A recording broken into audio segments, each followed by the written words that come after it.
Halo, Assalamualaikum warahmatullahi wabarakatuh. Perkenalkan, saya Ilham Alian Safaat dari kelas 2A dengan NPM 257820112. Pada kali ini saya akan membawakan materi, bukan membawakan materi ya. Ini menyampaikan ide saya dari penugasan sebelumnya, di penugasan IoT sebelumnya, yang dimana kita disuruh untuk membuat satu ide ngarang ngarang membuat satu ide ngarang yang dimana kita membuat IoT untuk sehari-hari, ataupun ya ide lah untuk membuat uh, suatu mesin jadi IoT itu. Oke, langsung masuk saja ke ide saya yang sudah saya buat sebelumnya. Ide yang saya buat sebelumnya adalah locker pintar IoT dan sistem absensi terintegrasi. Itu tuh meliputi otomatis keamanan, manajemen fasilitas, dan pencatatan kehadiran dalam satu ekosistem cerdas. Kenapa sih saya mengambil ide ini? Karena sebelumnya tuh saya punya ide untuk mencatat absensi lewat sensor wajah ya. Tapi karena sudah ada dan sudah banyak, sudah umum ternyata itu ide. Jadi saya dapatlah masukan dari asisten saya untuk membawakan materi ini, untuk membawakan ide ini. Oke, masuk ke dalam konversi 3 in 1. Penyederhana terpadu. Absensi ini untuk mencatat kehadiran dan durasi kerja secara otomatis. Jadi kalau misalkan kita analogiin kayak kita masuk itu nggak perlu kita ke kasir dulu. Jadi kita masuk tinggal ke locker, di depan locker kita bisa langsung scan saja. Lalu keamanan locker, akses eksklusif transkripsi tanpa kunci fisik. Jadi ini kayak jatuhnya selama ada kartu itu pokoknya jadi semua jadi mudah lah. Kalau misalkan kita kehilangan kartu, nah baru itu jadi masalah. Manajemen locker, pemantauan ketersediaan dan usabilitas real time. Jadi yang saya amati sih, jika kita scan kartu kita ke locker itu, jadi penempatan, bukan penempatan, kayak absensi kita tuh secara real time tuh akan tercatat. Misalkan kita scan tuh di jam 2, nah itu di iOS sistem akan membacanya di jam 2 tersebut. Setelah kita itu juga uh, meliputi kalau misalkan kita scan terus masukin barang ya, nah itu kan tercatat satu langkah terintegrasi menggunakan tab RFID ataupun NFC. Anatomi perangkat keras, tata letak, sensor fisik. Saya menggunakan sensor N, N, NFC reader. Itu tuh berguna untuk menangkap WID, UID atau apa ya? ID unik. Oh ya, ID unik kartu pengguna sebagai pemicu awal sistem. Lalu solenoid locker, aktuator fisik yang membuka kunci secara otomatis setelah autentifikasi.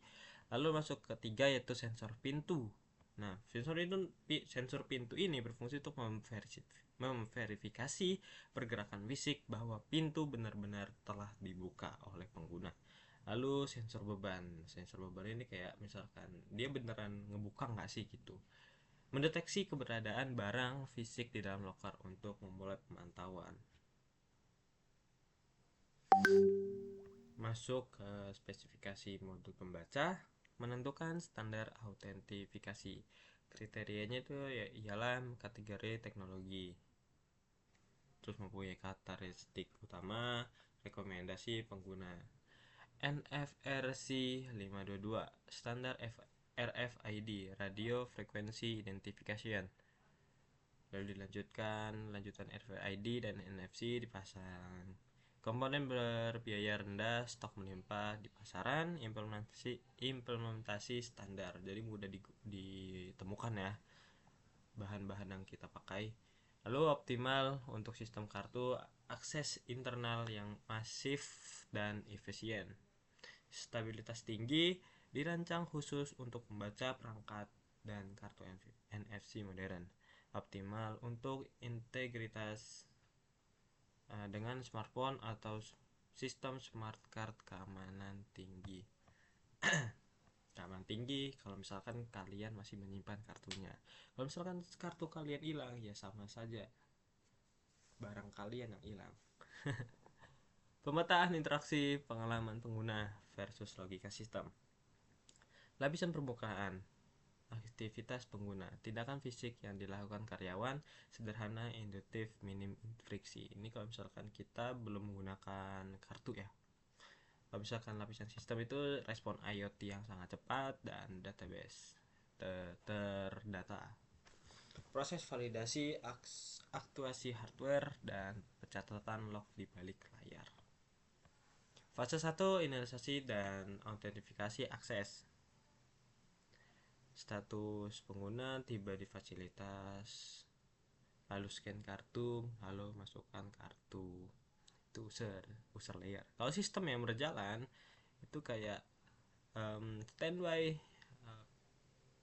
apa ini ya, sensor itu kayak standby, lalu menangkap unik ID unik kartu pengguna dan validasi database, lalu masuk jika ya nih, if jika data tidak valid, ia akan memutarkan kembali ke standby. Jika ia terbaca, jika iya data valid dan perintah buka kunci otomatis kebuka. Lalu fase kedua adalah aktivitas pengguna dan deteksi fisik. Jika pengguna aksinya itu membuka pintu locker secara fisik, meletakkan barang bawaan ke dalam locker. Jika sistem aktuasi solenoid locker terbuka, otomatis sistem mencatat waktu kedatangan. Lalu diverifikasi 1, sensor pintu diaktifkan, memastikan pintu benar-benar terbuka, bukan sekedar tab palsu. Verifikasi 2, sensor beban mendeteksi massa atau barang fisik, yang artinya kita harus memasukkan satu barang fisik ya. Status sistem beralih ke mode penerimaan ke tahap pemantauan. Ini mode pemantauan, lalu siklus sistem terpadu otomatis secara intervensi. Standby menunggu. Oke.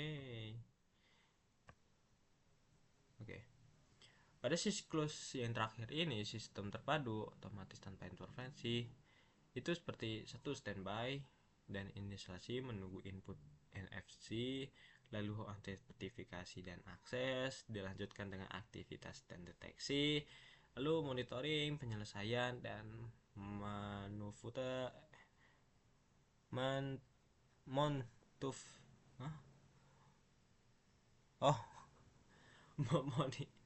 monitoring dan deteksi seperti itu.